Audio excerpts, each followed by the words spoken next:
I'm a 27-year-old female. I graduated from high school about 10 years ago. In my freshman year of high school, I was well known and had lots of friends. I was very friendly, and every time I saw someone alone, I would greet them and offer them my friendship. Sometime during the year in my math class, we had a new guy. We will call him Jose. Jose had recently moved to the US from Mexico. He knew hardly any English, so, me being Hispanic, I was able to speak to him in Spanish and make him feel welcomed. No, Jose had no friends and always sat by himself. In that math class, I started helping our Jose a lot. He sat behind me and would always play with my hair. Not actually my head, but my hair, so I could hardly feel it. I sort of felt like he had a crush on me, and he was not bad looking at all, so I didn't feel it was a big deal. For a few months, 2-3 months, he played with my hair. It became a norm. He said he really liked my hair. Towards the end of those months, he said he wanted to play a game and asked me to write the things I loved the most in life. He would do the same, and we would both share papers. Of course, I wrote down my family, God, friends, and a whole bunch of other things. When I gave him back the list, he wanted specific names and said he would do the same.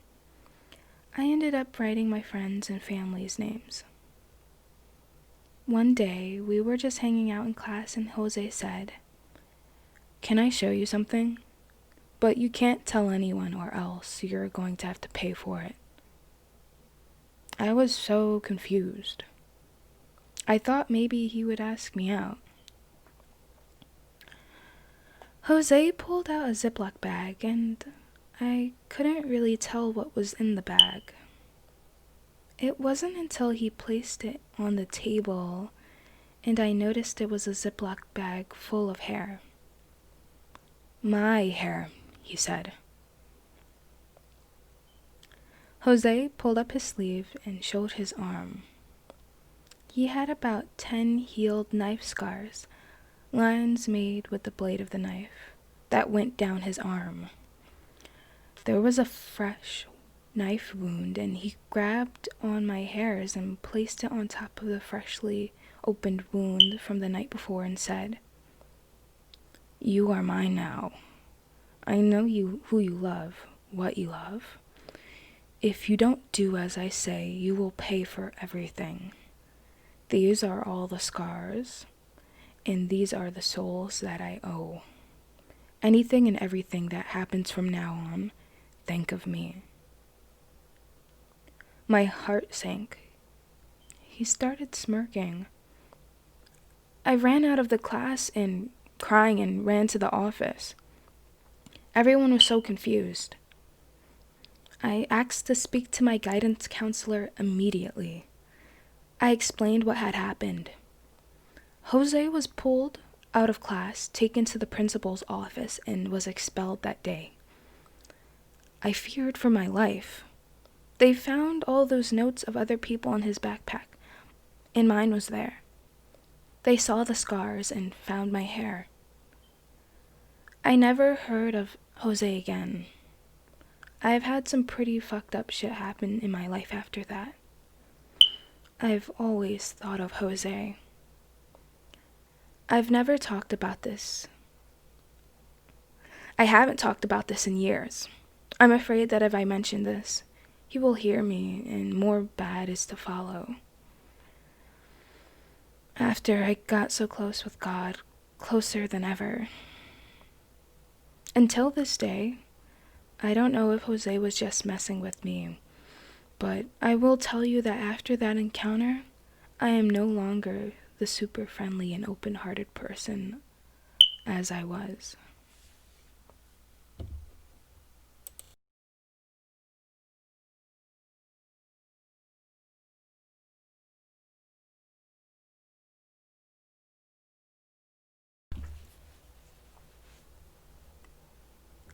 I made this friend on Reddit, Carl.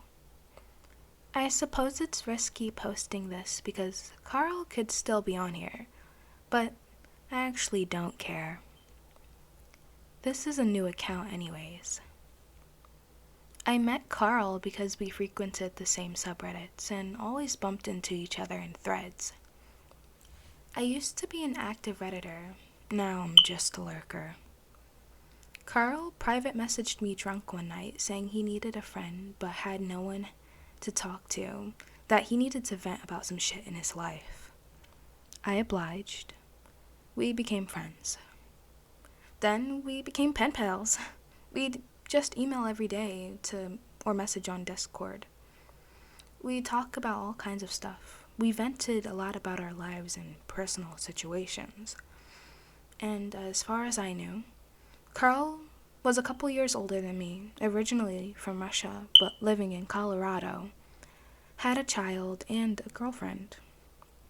He posted pictures of himself on various subreddits, and also on the genealogy subreddit with his DNA results. This is important later. Carl started getting mad if I didn't reply quick enough, and acting weird. Other than that, things were fine. He loved drama and loved talking shit about people, so we would do that a lot. I also noticed that he was extremely paranoid about many things, but I didn't take it too seriously. I made a subreddit based on 2007 LiveJournal, where we basically shitposted and we posted stories every day. This other person joined us, John, who was apparently already online friends with Carl. They claimed that they went to the same high school and randomly found each other on Reddit. It had been about a year of friendship at this point. I noticed that some of Carl's stories weren't adding up, and neither were John's. Something seemed a little off, but I didn't know what. We continued being friends. I got very close to Carl and John. However, I lied a little bit to them. I didn't give them my real name. I said I was living in Wyoming, even though I don't. I looked up information about a city in Wyoming to claim that I lived there. Other than that, everything I told them was true. I was just concerned about privacy.